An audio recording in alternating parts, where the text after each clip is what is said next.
over the years, let's put it this way, over the years, a number of people tending to be in a certain party, who shall remain semi-nameless, have been using the topic of immigration as a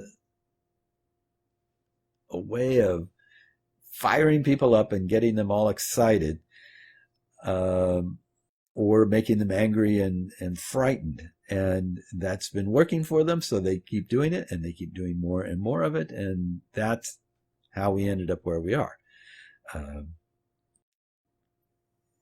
It wasn't just Trump, although Trump sort of took that as his cause and ran with it, but he wasn't the one that invented it, and it won't go away once he's in prison, which hopefully will be soon. Anyway, moving on. Yeah, wishful thinking probably, but I'm still hopeful. This is from the Chicago Sun-Times, entitled "Immigration Groups Ramp Up Efforts for Legal Help in Anticipation of Reform." Fingers crossed.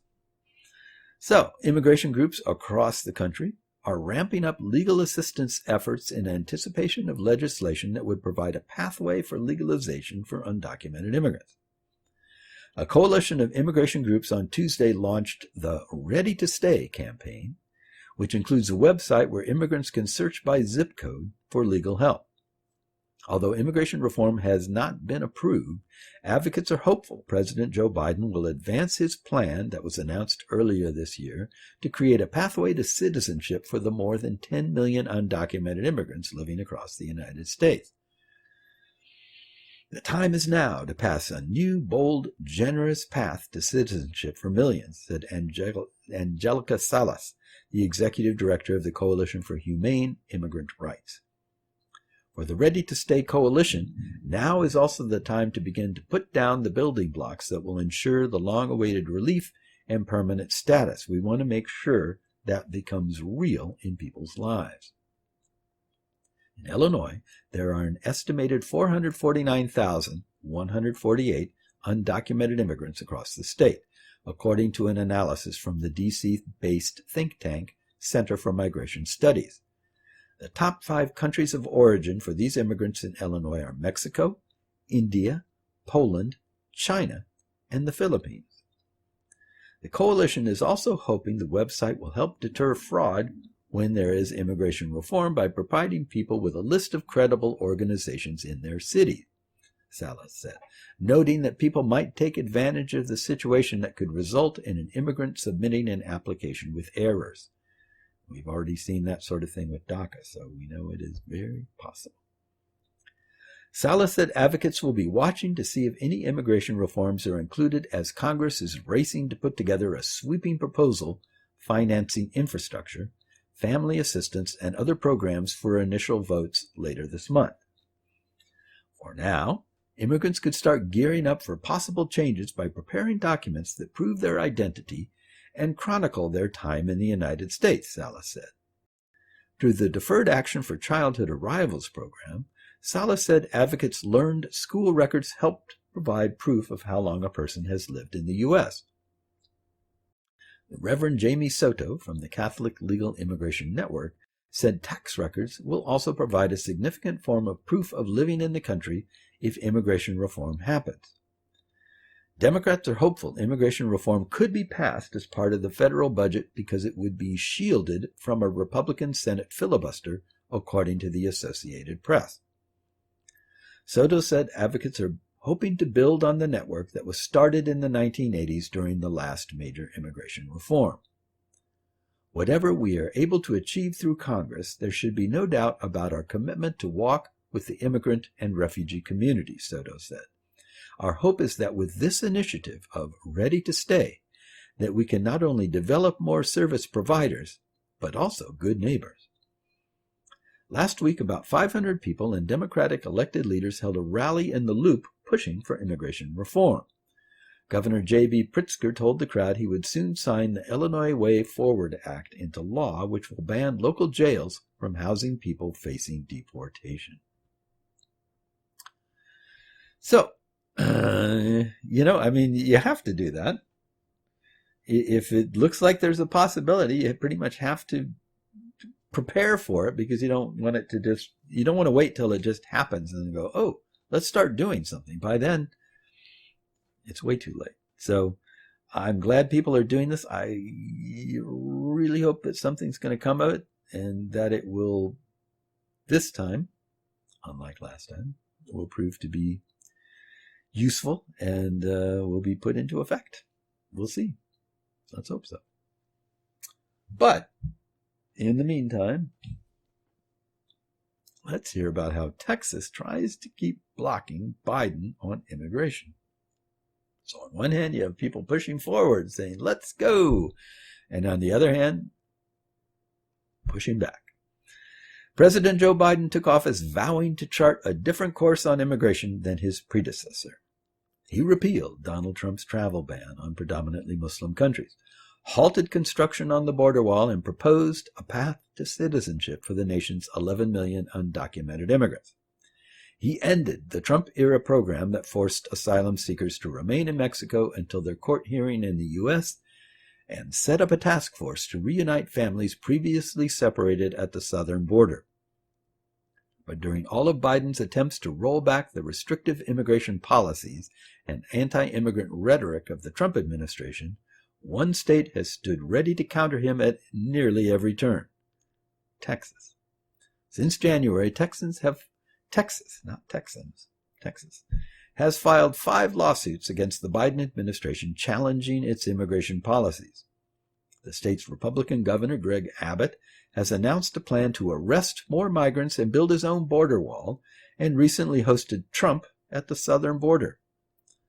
When it comes to immigration, Texas has long been a thorn in the side of the federal government, says Muzaffar Chisti, senior fellow at the Migration Policy Institute.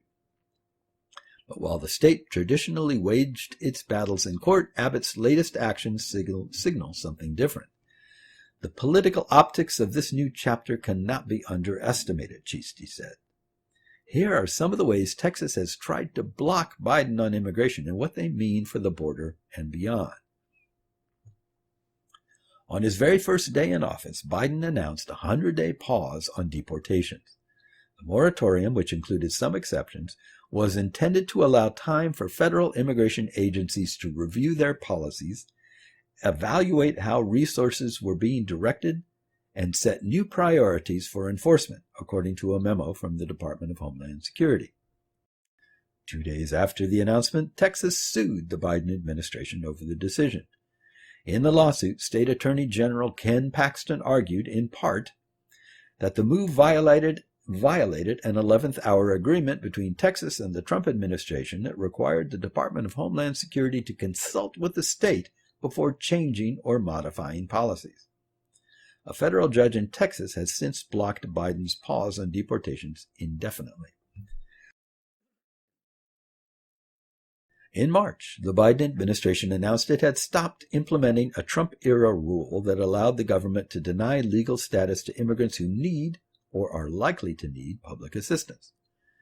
The 2019 policy, known as the Public Charge Rule, had been met with legal challenges from advocates, states, and localities who argued that it penalized those who use government assistance.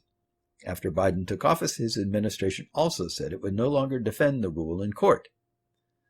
Texas and 13 other Republican-led states responded by filing a bid with the Supreme Court to seek to uphold the rule. The Supreme Court ultimately declined to hear the case, saying the states would first have to go to the lower court to make their request.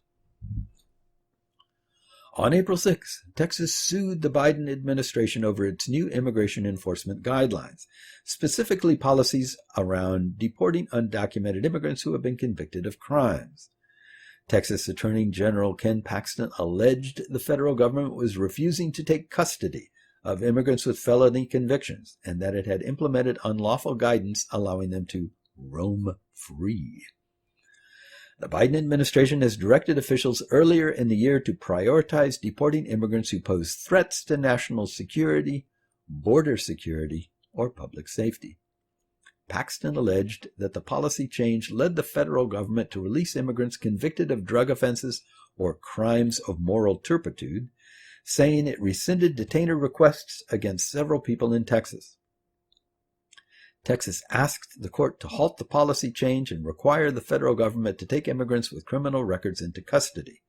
The case is currently pending in a federal district court. A week after the April 6th lawsuit, Texas sued the Biden administration again, this time seeking to reinstate a Trump-era policy that required asylum seekers at the southern border to remain in Mexico until their court hearing in the U.S.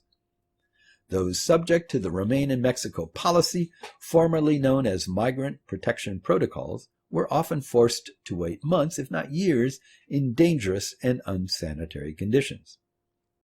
Texas, along with Missouri, alleged in the lawsuit that the Biden administration's arbitrary and capricious decision to end the policy resulted in a surge of Central American migrants at the border, which is straining federal immigration resources, posing public safety risks, and inflicting costs on both states. The border is still operating under a Trump-era pandemic policy that's allowed border authorities to turn away migrants encountered at the U.S.-Mexico border, barring some exceptions. Sorry, there is some small bug that got in here somehow. And it's decided that this area right here is like really nice, really good territory. So, sorry if I keep looking around or waving my hand, but it's really annoying. And of course, it appears every now and then randomly and gets in my way. All right. On April 22nd, Texas sued the Biden administration over its immigration policies a fifth time. That lawsuit argued that the federal government was putting Texans at risk by allowing migrants potentially affected with COVID-19 to cross into the U.S. where they could end up in crowded facilities. Paxton accused the Biden administration of failing to apply a Trump-era policy, still in effect, that permitted officials to swiftly expel migrants. He also argued the administration failed to enforce a federal law that required immigrants who might transmit diseases of public health significance to be detained. While its legal challenges played out in court, Texas began ramping up migrant arrests. In March, Abbott launched what he called Operation Lone Star, an initiative that deployed state troopers and National Guard members at the southern border. State law enforcement made more than 1,000 arrests in the months after, according to Abbott's office. The governor continued to expand on those efforts, issuing a disaster declaration at the end of May over the increase in migrants crossing the border. In it, he directed state law enforcement to enforce all federal and state criminal laws, including criminal trespassing, smuggling, and human trafficking. In June, Abbott and Arizona Governor Doug Ducey asked other states to send their own law enforcement resources to the border, a call that many Republican leaders across the country answered. That same month, Abbott announced the state would start arresting migrants who trespass on private property. To detain all the people arrested as a result of this increased enforcement, Texas began emptying out a prison that holds up to 1,000 people, the Texas Tribune reported. As part of his disaster declaration, Abbott also directed a state agency to revoke the licenses of shelters that contract with the federal government to house migrant children. Shortly after, Texas officials sent notices to the state-licensed facilities that serve unaccompanied minors, asking them to wind down operations by August 30th. Houston Public Media and CNN reported. The state has up to 52 such facilities that house about 4,200 children as of mid-May, according to the Migration Policy Institute. The Biden administration threatened to sue Texas over the move, but in a June 11th letter to the Department of Health and Human Services, Abbott indicated he had no intention of backing down. Biden halted construction on Trump's border wall on his first day in office. He also moved to end the national emergency declaration that had allowed Trump to dip into additional federal funds for the wall. That wouldn't be the end of the project, however. Abbott assumed the mantle in June when he announced Texas would begin building its own barrier between the state and Mexico. Later that month, Abbott, Trump, and other Republicans paid a visit to the border and discussed efforts to build the wall. The governor said the state would direct about $250 million from its budget toward the wall as a down payment, while more than $450,000 has come in from private donations as of late June, the Texas Tribune reported. Abbott hasn't yet said how much the project will cost in total or when and how exactly it would be constructed, and a significant practical and legal question remains. But he's making every effort to keep Trump's border wall dream alive. Excuse me.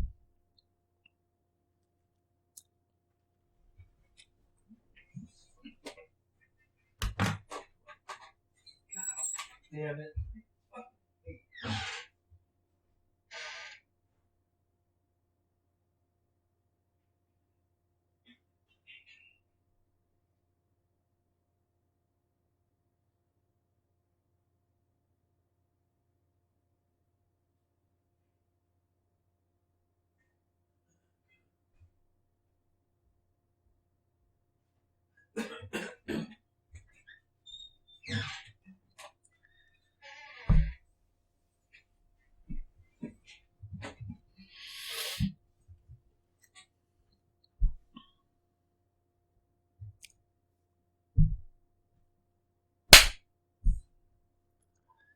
Abbott hasn't yet said how much the project will cost in total or when and how exactly it would be constructed, and significant practical and legal questions remain. But he's making every effort to keep Trump's border wall dream alive. Abbott's office says that his challenges to the federal government are nothing new, dating back to the Obama administration, and that border security is simply a matter of public safety. In just 5 months, the Biden administration has done everything it can to reverse President Trump's border strategy, and President Biden's reckless open border policies have led to a disaster at our southern border, the governor's press secretary Renee Ezzi said in a statement to CNN. Until the Biden administration starts doing their job, Texas is stepping up to secure our southern border and protect Texans. Indeed, if you consider how much Texans care about immigration and border security, the state's recent actions might not be so surprising. Texas voters in June named immigration and border security as the two most important issues facing the state, according to a University of Texas Tribune poll. That's even more true for Republican voters. It's also difficult to ignore that Abbott is up for re-election in 2022 and faces primary challenges from within his party. Those realities may help explain some of his more recent actions, including moving to revoke licenses for shelters housing migrant children and deploying more state police to the border, which don't necessarily carry a broad appeal. When I see behavior like that anywhere, when somebody takes these very public positions on something where they're tacking to the right, it's because they're worried about a primary, said Ruth Wassam, a professor of public policy practice at the Lyndon B. Johnson School of Public Affairs at the University of Texas at Austin. Some political observers believe Abbott is also setting the stage for a 2024 presidential run if Trump stays out of the race. It's why he's gone further than just anti-immigrant rhetoric, said Cal Gilson, a professor of political science at Southern Methodist University and a longtime expert on Texas politics. Abbott has taken the view that while talk is an important and necessary part of performative politics, of capturing the attention and retaining the support of your Republican base, since Trump became president, you actually benefit by doing something, he said. But whether Abbott's plans can meaningfully be implemented is another story. There's that bug again. Building a contiguous border wall would require Texas to acquire land from private landowners, something that the state's laws on eminent domain could make difficult. And a wall would do little to deter the increasing number of families and unaccompanied children arriving at the border to seek asylum. Revoking the state licenses of facilities that house migrant children, meanwhile, wouldn't affect levels of unauthorized immigration. What's clear to the experts CNN spoke to is that Texas's recent actions around the border have a lot to do with politics, and in Texas, getting tough on immigration is often a way to score political points. I don't have a lot to say about that. I do want to say this, and this is one of those things that you would think, those of us who think about and work on this topic and care about it,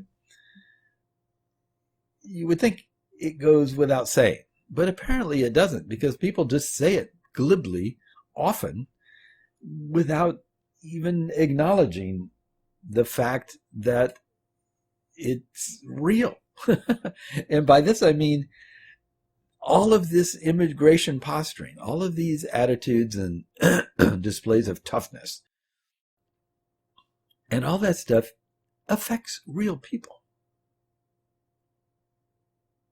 There are genuine human beings, children, adults, families, all sorts of things, who are hurt, sometimes put in real danger, like mortal danger, by a lot of these policies. And so you can't just say, well, being tough on immigration is a good move for Republicans. Hey, you get a lot more votes. Or you shouldn't be able to just say that without acknowledging that, and people will be hurt. It's maybe a good move right now for, say, Fox News to say terrible things about vaccinations. That's a political winner at the moment, apparently, for them. But people are and have been and will die because of that. So it's not as simple as just people playing politics and it's all one big game. No, it isn't. It's this. These have real life consequences for a lot of people, and to just glibly pretend that it's like business as usual, political gamesmanship, is really disingenuous, because it ignores this important fact that people are hurt by these policies. A lot of people are hurt by these policies. And that's something I guess I should just say over and over again here, even though the people that likely bother to listen to an entire show by me are going to be people that are already pretty much on the same general page.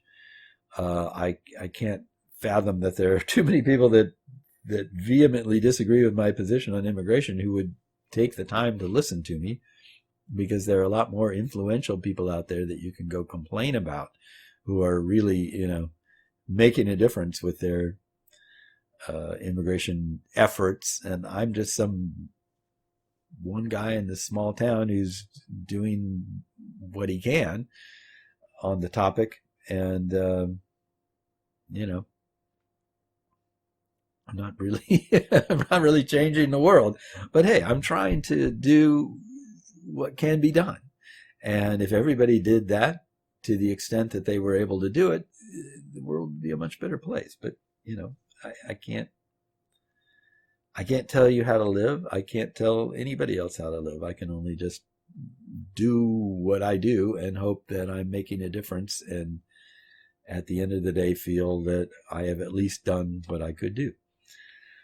So one thing that I'm going to keep trying to do is keep reminding people that this stuff, these are real people, immigrants, migrants, asylum seekers. All of these are genuine people who have whole lives, whole histories, families, friends, loved ones, and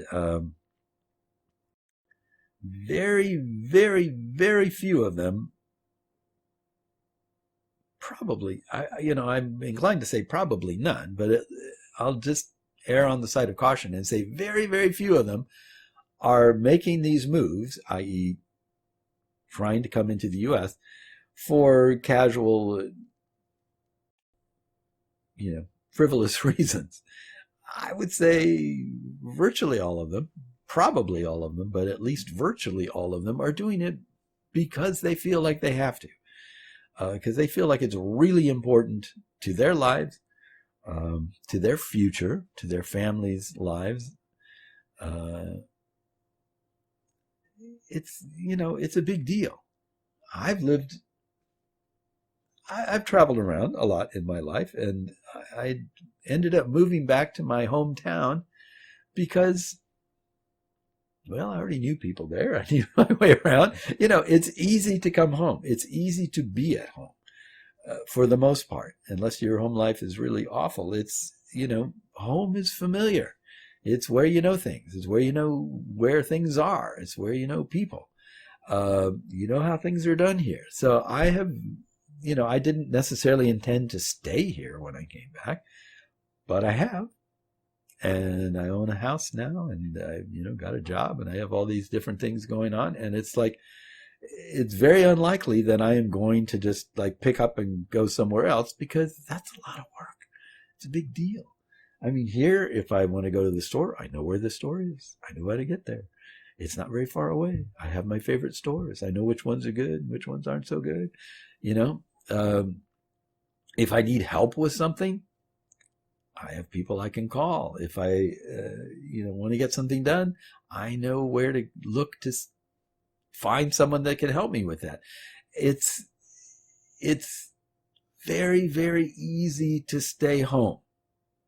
Even when it's awful, it's easy to stay home. That's why a lot of people stay in bad relationships and bad domestic situations, because it's really hard to leave. So packing up and going to a whole other country is a really big deal. And you don't do it unless you are really compelled to. You're really energized to. You really feel that there's something there you need or want or must have. So these are not frivolous activities. These are not casual, just, what am I going to do today? I guess I'll go to America and, cross the border and see what's going on over there. You don't do that. And so this playing with people, this playing with the immigration topic as a tool for political power, or it's a good move to get votes, or whatever that is, we need to hammer home to these people that you are affecting lives. You are hurting people. You are causing all sorts of damage and trauma through this thing that you're doing because it gets you a few extra votes, or it's a good look for you and your political profile, or whatever you think it is. That needs to be understood, that making those kinds of moves is a serious thing, and it has serious consequences. And if you're doing it for political purposes, you're a rotten person. Straight up. If this is your idea of getting some extra votes and like, hey, let's see, what can I do that's going to really like put me over the top here and get me elected, you're a horrible person. You really are. And I have nothing but contempt for you, honestly. I really do. So, having said that, I've used up my time. I'm running out of time. I'm going to have to let you go. I thank you for watching and or listening to CU Immigration here on WRFU-LP or UPTV or YouTube. And I hope to see you again sometime. Thanks. Bye-bye.